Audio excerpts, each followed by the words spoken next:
The water is black at 4 in the morning, thick with runoff from the factories upstream. Hannah's hands work the rope automatically, pulling the net through the current, feeling for the weight that means she's caught something worth keeping. The dock creaks under her boots. Her father used to say the river talked if you listened close enough, told you when the fish were running, when the floods were coming, when something was wrong. This morning, the river is screaming. The net catches, not the sudden snap of a good haul, but a slow, dragging resistance that makes her shoulders burn. She braces her boots against the wet wood, pulls harder. The rope cuts into her palms. Familiar pain, nothing she can't handle. But the weight is wrong, too heavy, too soft. When the net breaks the surface, she sees the blood first. It spreads in the water like oil, catching the distant streetlight.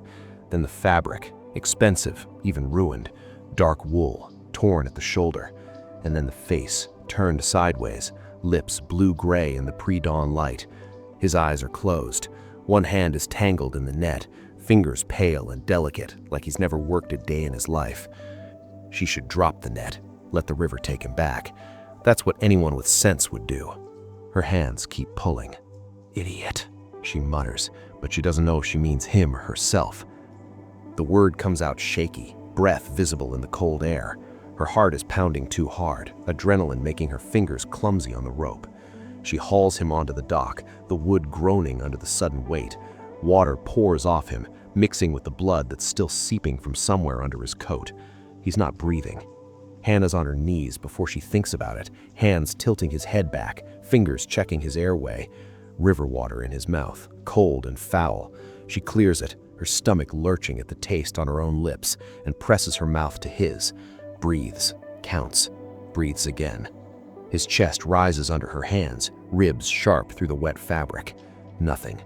She hits his chest, harder than she means to, panic making her rough. Come on you, she grunts through gritted teeth. He convulses. Water erupts from his throat, choking, violent. She rolls him onto his side and he vomits river water and something darker onto the dock. His whole body is shaking, tremors running through him like electrical current. When he finally gasps in air, the sound is raw and desperate, like he's learning to breathe for the first time. His eyes open. Dark eyes, unfocused, scanning the dock like he's looking for exits or enemies. They land on her face and stick there. He tries to speak, but his throat won't cooperate, just a rasping sound, barely human. Hannah sits back on her heels, her own breathing ragged now. Her hands are shaking now too, adrenaline crash hitting her all at once. She can see him more clearly in the growing light. Not old, maybe 30 at most. Sharp features, dark hair plastered to his skull.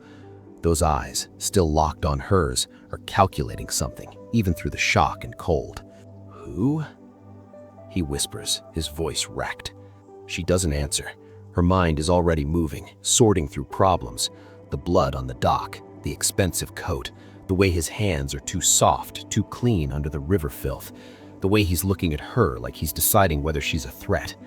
Her father would have called her an idiot, would have told her to throw him back, to mind her own business, to remember what happened to people who got involved with things that didn't concern them. But her father also taught you don't leave someone in the water. Can you walk? She asks sharply. He tries to sit up, gets halfway before his arms give out and he collapses back against the dock, gasping. The tremors are getting worse, not better. Shock, probably. Maybe hypothermia. Definitely blood loss, given the way his coat is sticking to his shoulder. She makes a decision she'll probably regret. Okay, just stay still, she says, already moving to grab his arm. She tries to get him upright. He's heavier than he looks, all dead weight and no coordination.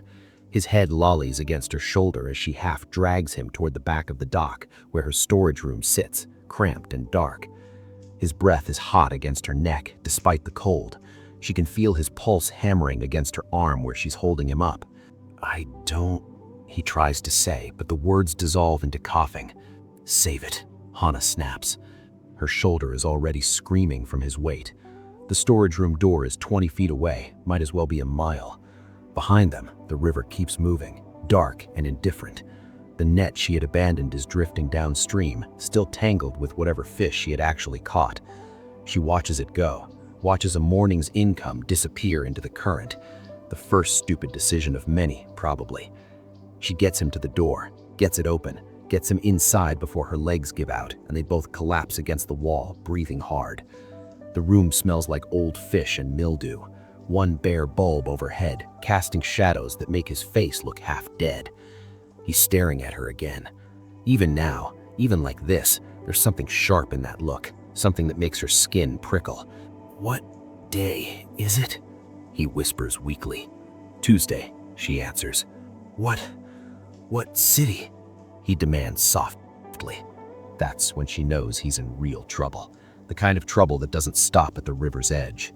The blankets are damp because everything in this room is always damp, but they're clean. Hannah wraps them around him anyway, watching his hands shake as he tries to help. Useless. He can't even grip the fabric properly. She ends up doing it herself, rough and efficient, tucking the wool around his shoulders like she's wrapping fish for market. His coat is ruined. She peels it off him carefully, and that's when she finds the wound, a gash across his shoulder, deep enough to need stitches, but not deep enough to kill him. Not yet, anyway. The blood has slowed to a seep. "I need to clean this," she says. He nods, doesn't argue. That's something, at least. Hannah keeps a first aid kit under the sink, next to the bleach and the spare netting. Basic stuff, bandages, antiseptic, thread she's used to repair her own hands more times than she can count.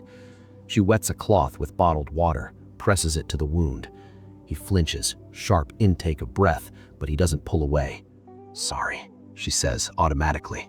"It's fine," he manages. "You didn't have to." "Yeah, well," she trails off. She doesn't finish the sentence, doesn't know how to finish it. She just keeps cleaning, feeling the heat of his skin under her fingers, the way his muscles tense every time she presses too hard. The room is too small. She's aware of that suddenly, acutely. 4 walls, 1 window covered with newspaper, a cot in the corner that's barely big enough for her. Nowhere to put distance between them. He's watching her work. She can feel his eyes on her face, tracking her movements. "What's your name?" he asks. She almost doesn't answer. Names make things real, make them personal. But she's already pulled him out of the river, already brought him here, already missed the morning market run, which means she's already losing money she can't afford to lose. "Hannah," she says reluctantly. "Hannah," he repeats. "Hannah. I'm Kaiko." The name sounds expensive, sounds foreign, sounds like exactly the kind of trouble she was trying to avoid. She finishes cleaning the wound, starts wrapping it with gauze. Her hands are steadier now, falling into the rhythm of practical work. This she knows how to do. This makes sense. "You should go to a hospital," she states. No hospitals, no police, please." There it is, the thing she knew was coming, the reason he's here instead of anywhere else. "Okay," she says, tying off the bandage. "So what happened?" He's quiet for a long moment.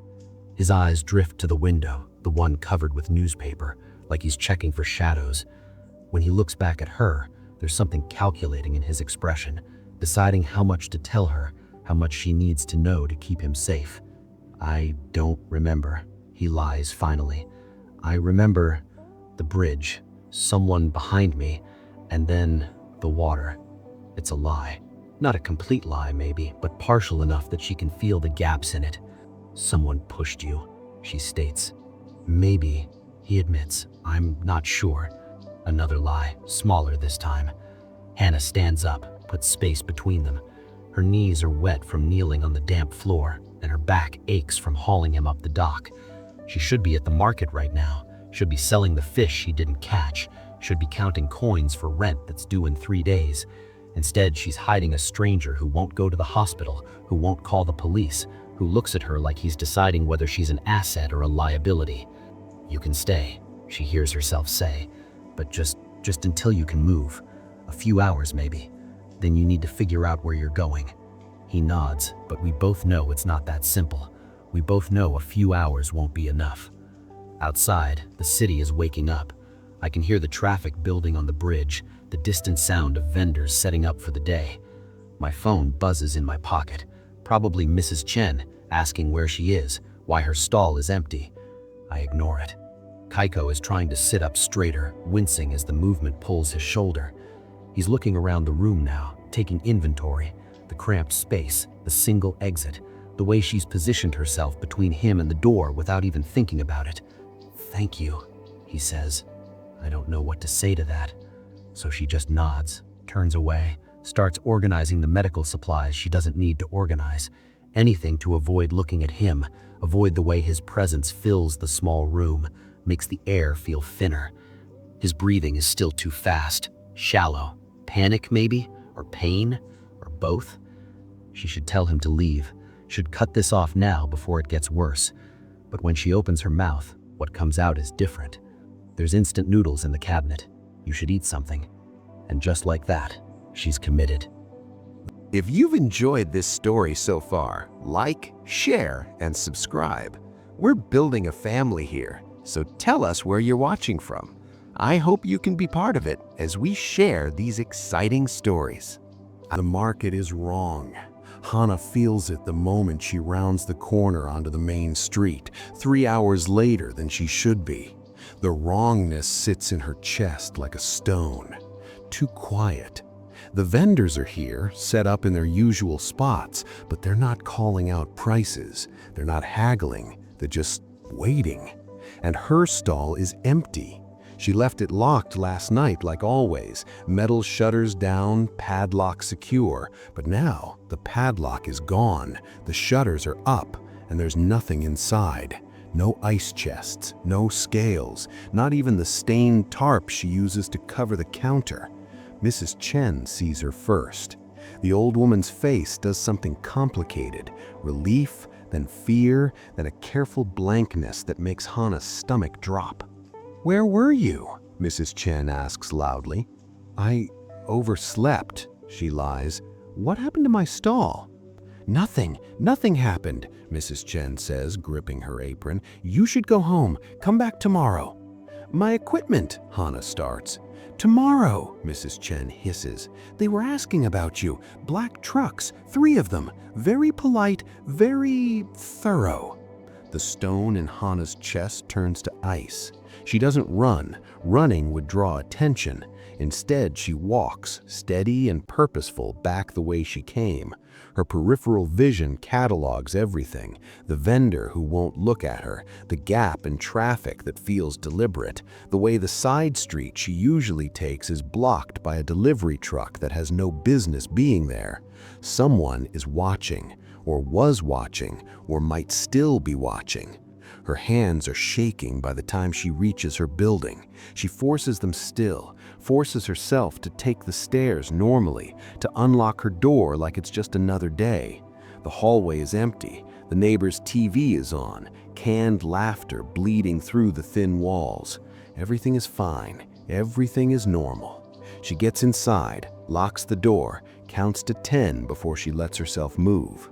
The storage room is at the back, down a narrow corridor that smells like mold and cheap cleaning products. She installed a second lock on that door herself, something better than the building's standard hardware. Her hands are steadier now, muscle memory taking over as she works the mechanism. Kaiko is where she left him, propped against the wall with the blanket still wrapped around his shoulders. But he's alert now, eyes tracking her movements as she comes in and locks the door behind her. "What happened?" he asks immediately. "Nothing," she breathes out. "Nothing. The market was closed." Another lie. She's getting better at them. He doesn't believe her. She can see it in the way his jaw tightens, the way his good hand curls into a fist against the blanket. "Hana," he says firmly, "what happened?" She sinks down onto the floor across from him, back against the door. The adrenaline is draining now, leaving her hollow and shaky.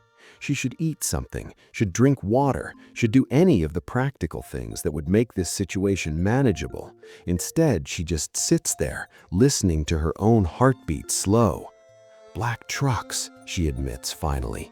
"At the market, asking about me." The silence that follows is heavy. She watches him process this, watches the fear and calculation move across his face in equal measure. "Did they say what they wanted?" he asks carefully. No, she replies. Mrs. Chen said they were polite. Polite, he laughs darkly. That's worse. Why? She asks. He doesn't answer right away.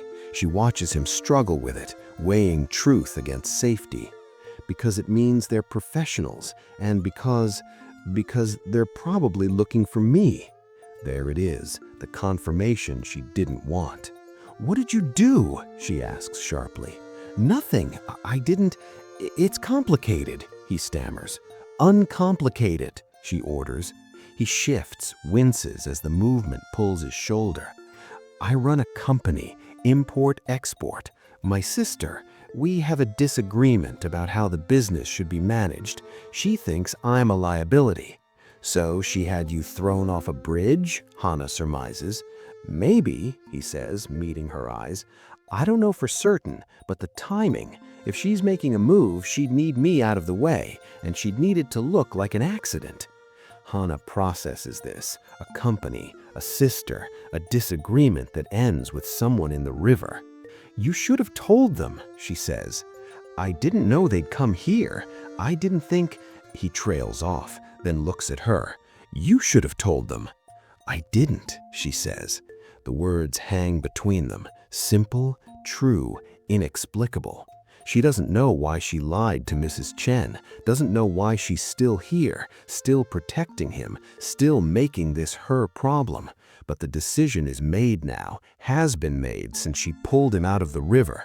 Kaiko is watching her with something new in his expression. Not calculation this time, something softer. Thank you, he says again. She still doesn't know what to say to that. Outside, a siren wails past. The neighbor's TV gets louder. Somewhere in the building, someone is cooking cabbage, the smell seeping through the walls. Hana closes her eyes, counts her breathing. When she opens them again, Kaiko is still watching her. If they come here, she says quietly, I can't hide you. This room is the first place they'll look. I know, he replies. So we need a plan, she says. We? He repeats. She's surprised by it too, but it's too late to take it back now. The afternoon light comes through the newspaper-covered window in strips, cutting the room into shadows. Hana sits on the floor with her back against the wall, knees drawn up, watching Kaiko breathe. He's been quiet for the past hour, conserving energy or maybe just thinking. She can't tell which. Her phone has buzzed 7 times. She hasn't checked it. You should answer that, Kaiko says softly. I know, she replies. They'll worry if you don't, he adds. I know, she repeats. But she doesn't move, doesn't reach for the phone, because the moment she answers, she'll have to lie again, and she's running out of lies that sound believable. Kaiko opens his eyes, turns his head to look at her. How long have you lived here? He asks. 3 years, she answers. Family? He asks. Dead, she states. The word comes out flat. She doesn't elaborate. He nods like he understands. Maybe he does. The fish selling, he starts. Inherited it, she interrupts. My father ran the stall before me. And you never wanted to do anything else? He asks softly.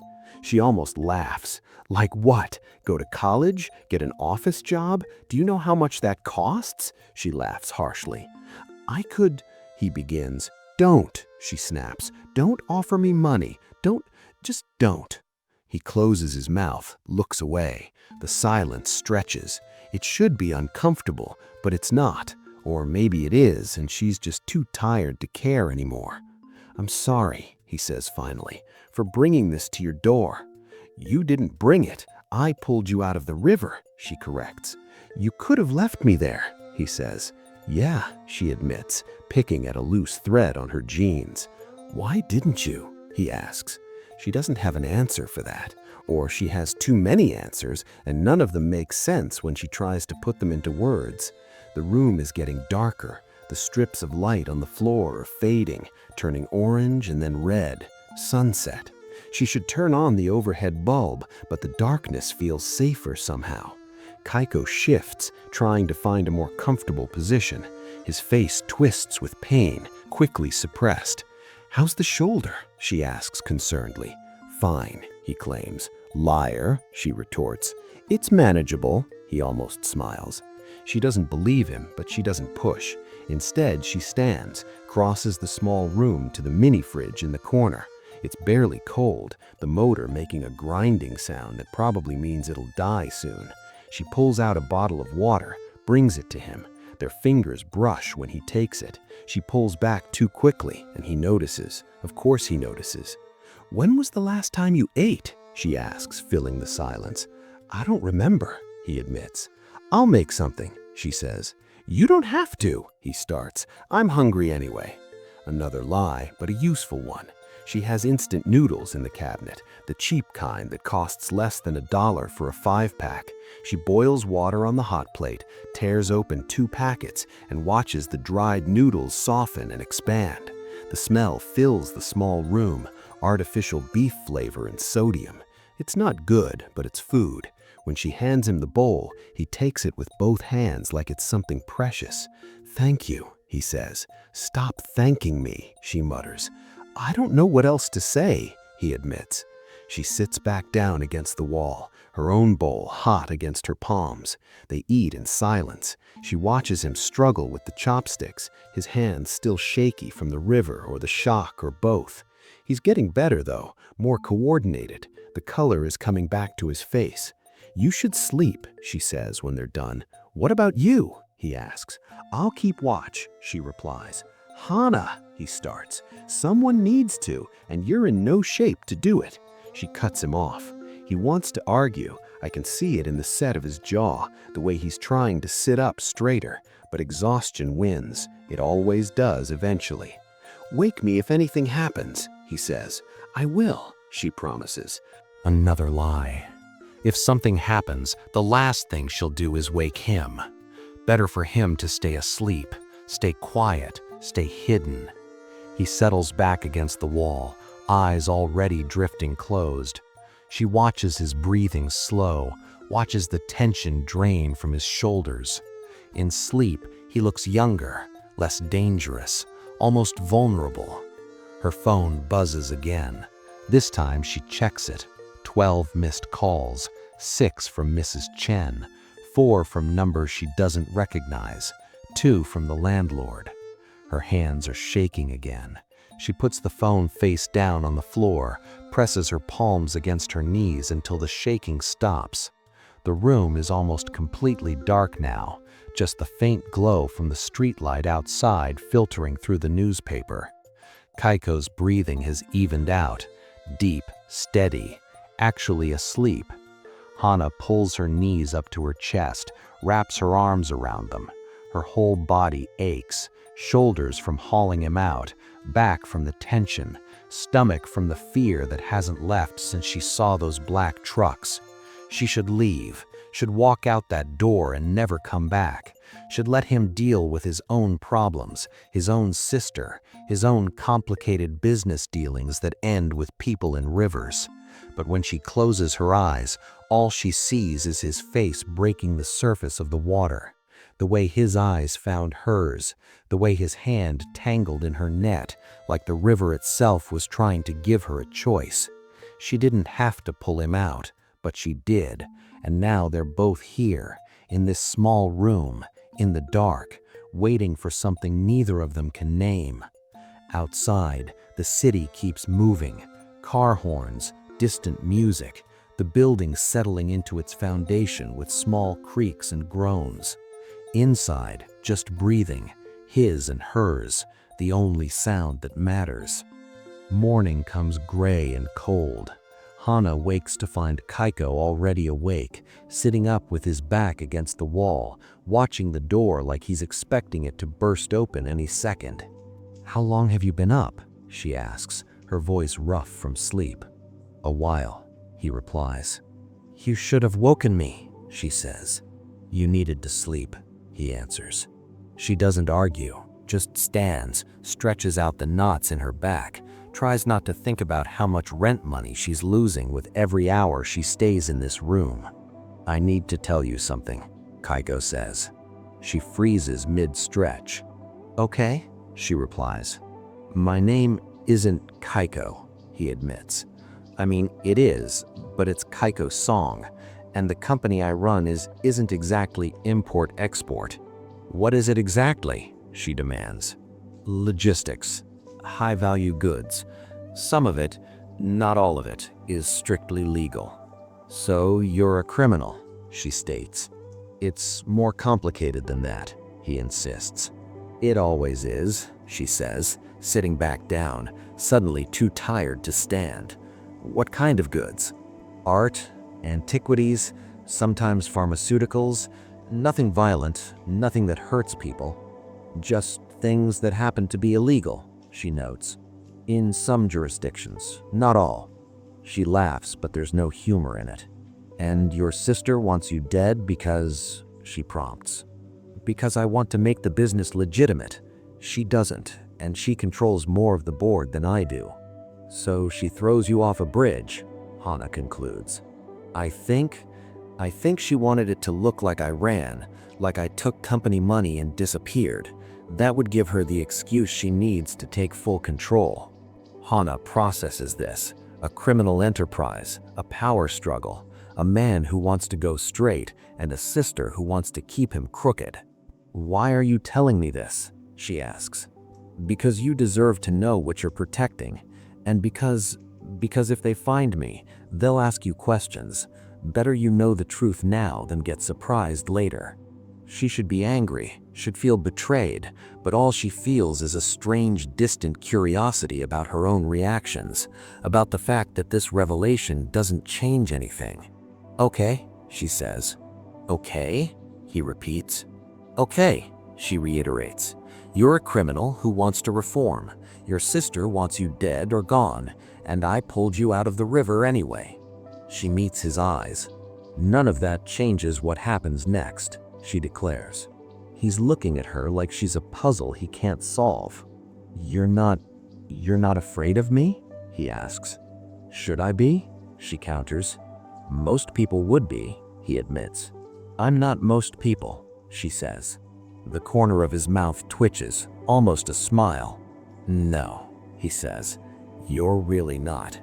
The moment stretches. She's aware of the space between them again, the way the small room makes everything feel closer than it should be. I need to go out, she says, standing abruptly. Get food, actual food, not just noodles. And I need to check on my stall, see if they came back. Is that safe? He asks. Safer than starving, she retorts. Hana, he starts. I'll be careful, she interrupts, grabbing her jacket from the hook by the door. And I'll be back in an hour, 2 at most. What if something happens? He asks. Then you deal with it, she says, worry. You're a criminal, right? Should be good at improvising? This time he does smile. Small, brief, but real. Be careful, he says. Always am, she replies.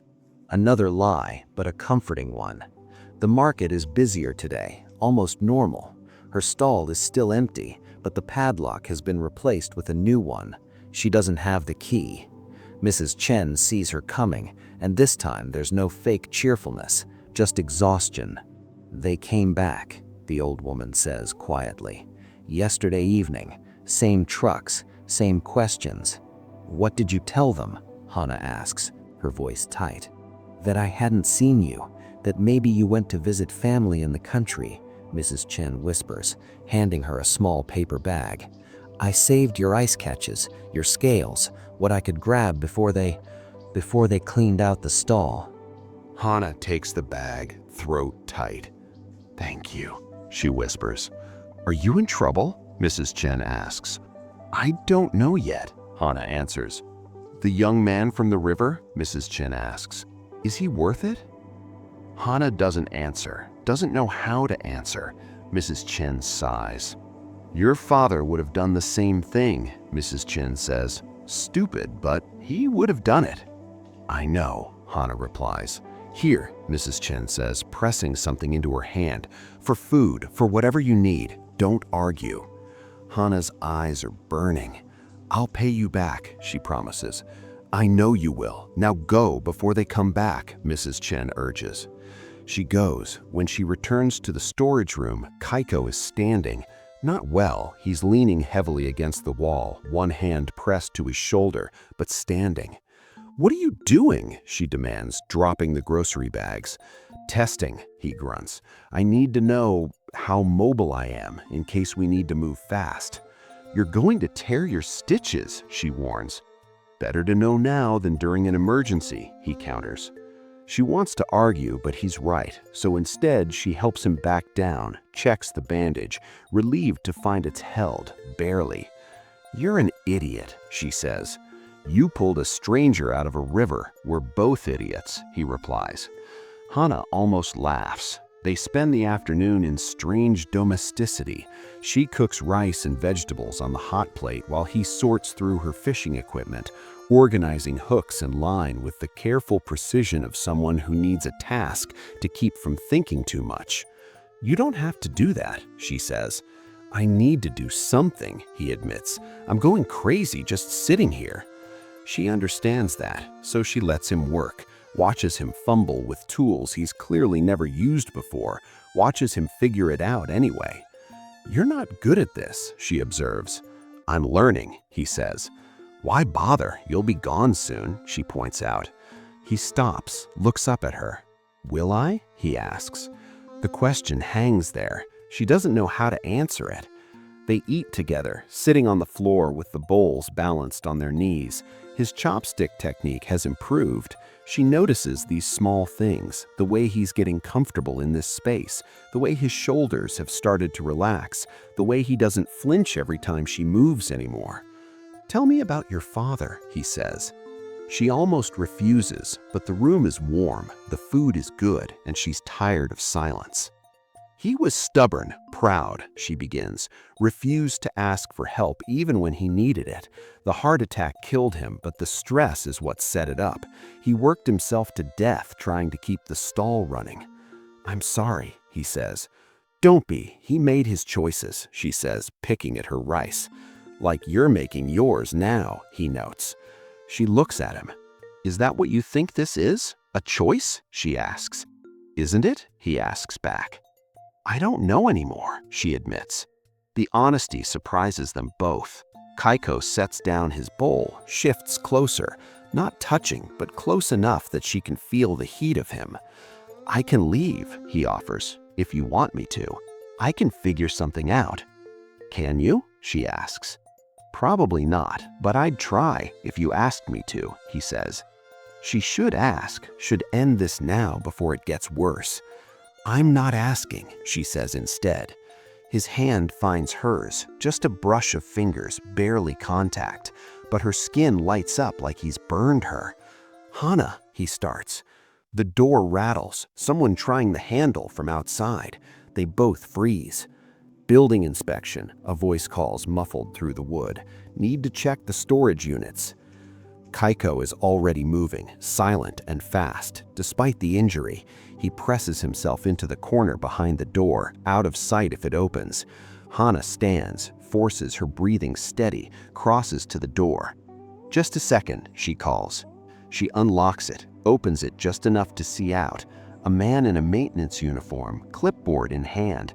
Behind him, another man, no uniform, expensive shoes. "We're doing routine checks," the maintenance man says, his eyes avoiding hers. "Fire safety." "I'll need to see your inspection notice. Should have been posted 48 hours in advance," she demands. There must be some mistake with the paperwork," the maintenance man stammers. "Then come back when there isn't a mistake," she says. She starts to close the door. The man in expensive shoes puts his hand against it. "We're coming in," the expensive shoes man says quietly. "You can make this easy or difficult." Hana's heart is pounding so hard she's sure they can hear it. "This is private property. You need a warrant," she insists. "We have authorization from the building owner," the man claims. "Then the building owner can show me the paperwork himself," she counters. The expensive shoes man smiles. It doesn't reach his eyes. "You're protecting someone," he says quietly. "We know you are. Make this easier on yourself." "I don't know what you're talking about," she lies. "The man from the river, where is he?" he demands. "There's no one here but me," she maintains. Then you won't mind if we look, he sneers. Actually, I do mind, she says, and unless you have a legal right to be here, you need to leave. They stare at each other. She doesn't blink, doesn't back down. Finally, the expensive shoes man steps back. We'll be back, he warns, with proper authorization. Looking forward to it, she retorts. She closes the door, locks it, waits until she hears their footsteps recede down the hall before she lets herself shake. Kaiko is still in the corner, barely breathing. They know, he says. They suspect, she corrects. Same thing, he replies. He's right. They both know he's right. We need to move you, Hana says, somewhere they won't think to look. Where? He asks. She thinks. I have an idea, but you're not going to like it. The fishing boat is barely seaworthy, more rust than metal, tied to the dock with raying rope that should have been replaced months ago. Hana's father bought it used 15 years ago, and she's been meaning to sell it since he died, never got around to it. Now she's grateful for the procrastination. This is your plan? Kaiko asks, staring at the boat like it might sink if he looks at it too hard. No one checks the boats, she explains, and this one's registered under my father's name, not mine. They won't connect it. It looks like it's going to fall apart, he notes. It's held together this long, she says, climbing down. Come on, before someone sees us. He follows, awkward and slow, favoring his injured shoulder. The boat rocks when he lands, and he grabs the rail to steady himself. His face has gone pale. Are you going to be sick? She asks. No, maybe. I don't know, he groans. Try not to be sick on my boat, she says. This is your boat? He asks. What's left of it, she replies. The cabin is small, barely tall enough to stand in. It smells like brine and diesel fuel and old canvas.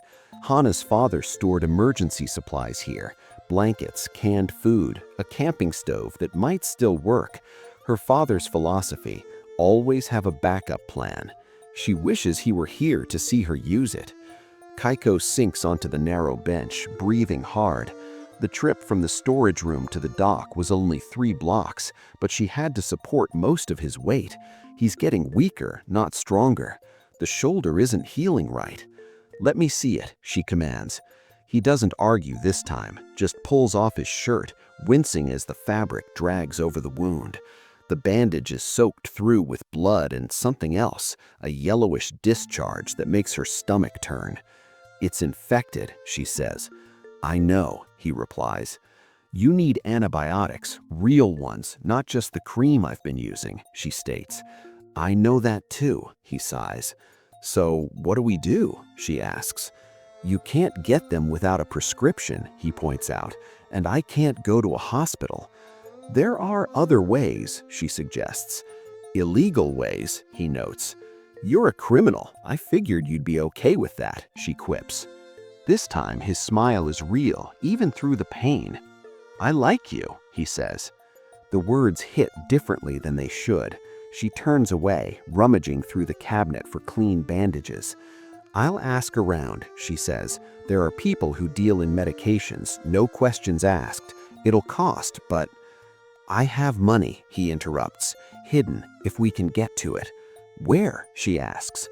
There's a locker at the bus station, keys in my coat pocket, the coat you took off me the first day.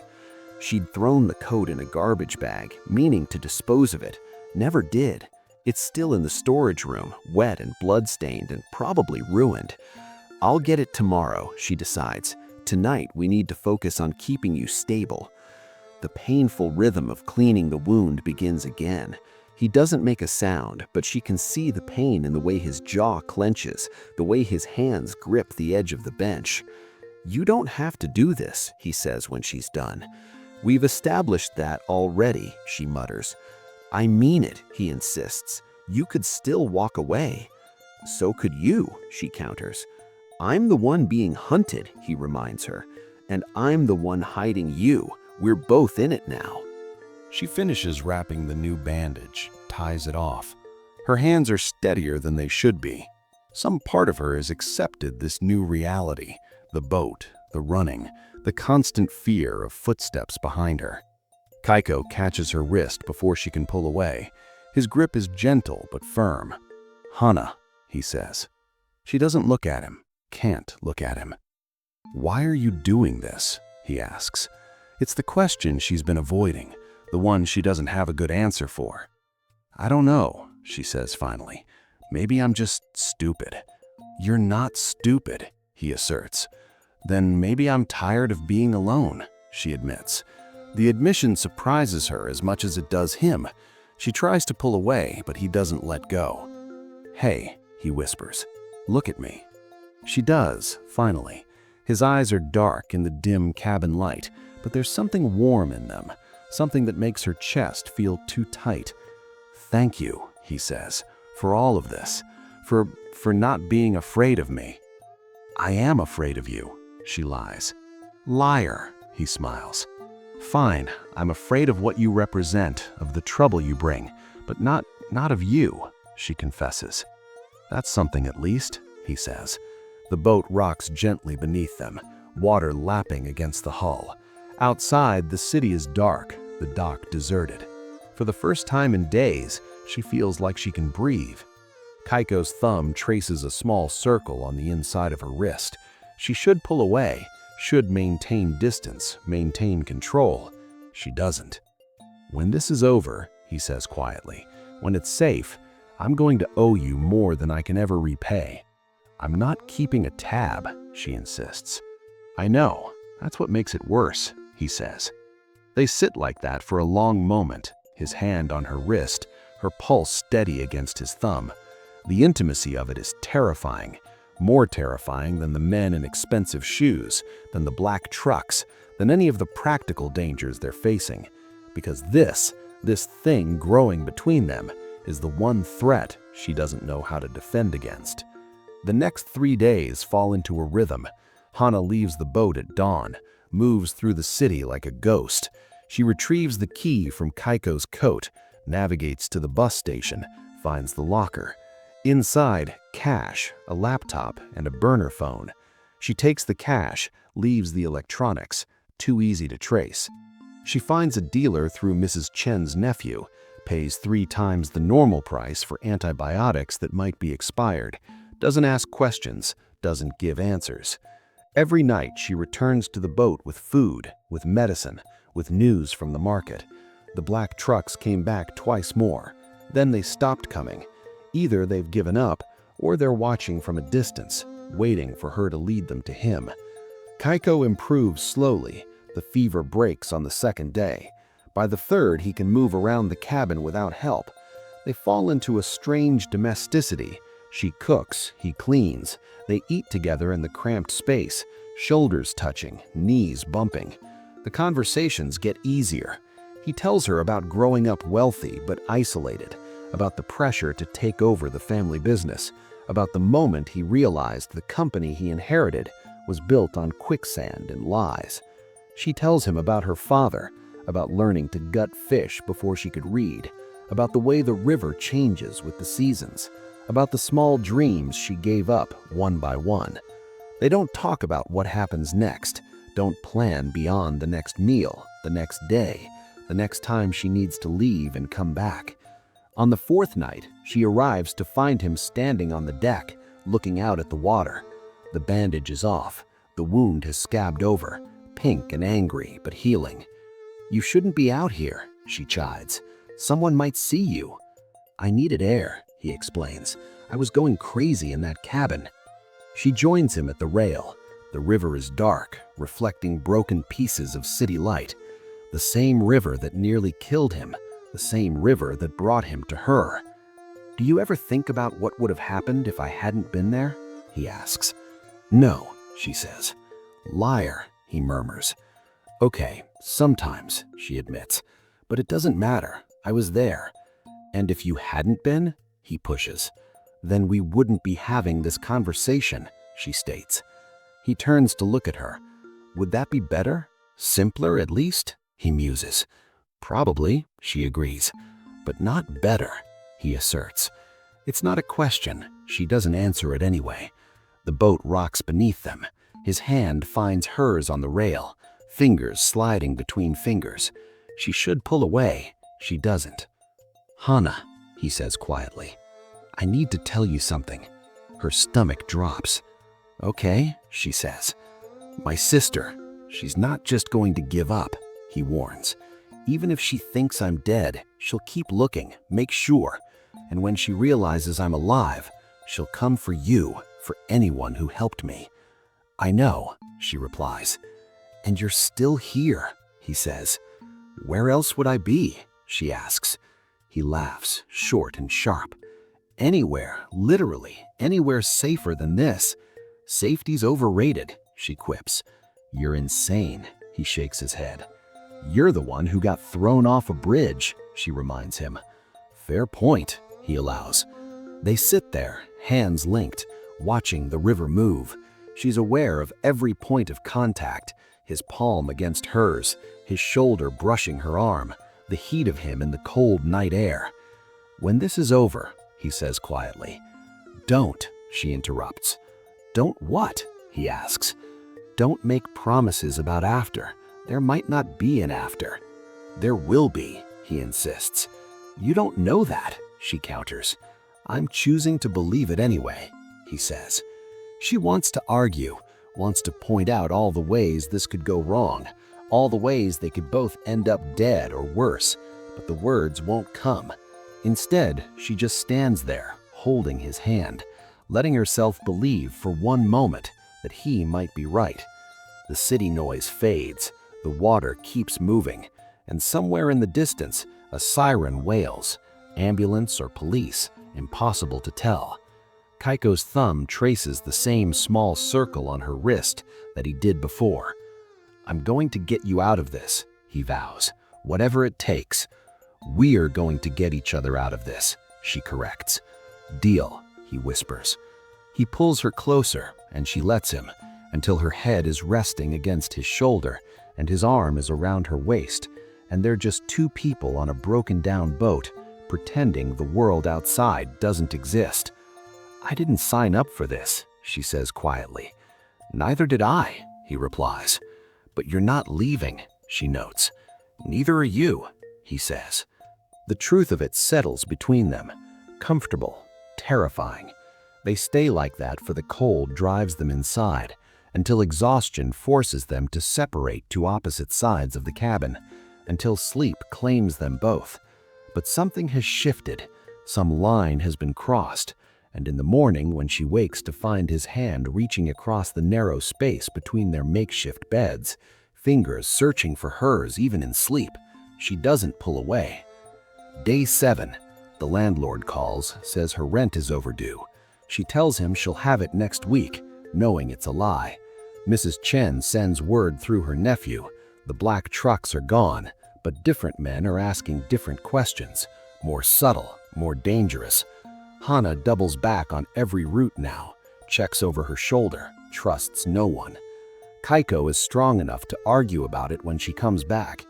"You can't keep doing this," he says. "It's not sustainable." "What choice do I have?" she demands. "Let me contact my people," he urges. "There are allies." "Who might be working for your sister," she counters. "Not all of them," he argues. "Are you willing to bet my life on that?" she challenges. He goes quiet. They both know the answer. That night, she cooks the last of the rice. They eat in silence, the unspoken tension thick between them. When she starts to clean up, he takes the bowl from her hands. "Let me do it," he insists. "You don't," she starts. "Please," he interrupts. "I need to do something useful.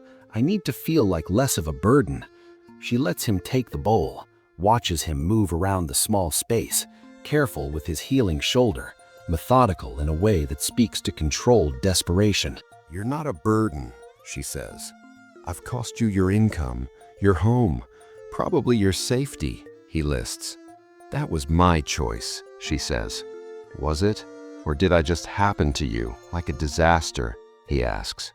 "Both, maybe," she admits. He sets down the bowl, turns to face her. "I'm gonna make this right," he says. "Somehow, I promise." "Stop making promises you can't keep," she sighs. Then I'll make ones I can, he says, crossing to her. I promise I won't forget this, what you did, what you're still doing. I promise that when this is over, if we both survive it, I'm gonna make sure you're taken care of. I don't need to be taken care of, she bristles. I know, he says, but I'm going to anyway. His hand comes up to her face, thumb brushing her cheekbone. She should step back, should maintain the distance that keeps this manageable, but she's tired of being careful, tired of pretending this is just about survival. Kaiko, she whispers. Yeah, he answers. If we die doing this, I'm gonna be really annoyed, she says. He laughs, surprised and genuine. Noted, he says. And then he's kissing her, or she's kissing him, or they're meeting in the middle. Impossible to tell who moves first. His hand in her hair, her fingers gripping his shirt, both of them clumsy and desperate and terrified of what this means. When they break apart, they're both breathing hard. That was stupid, she pants.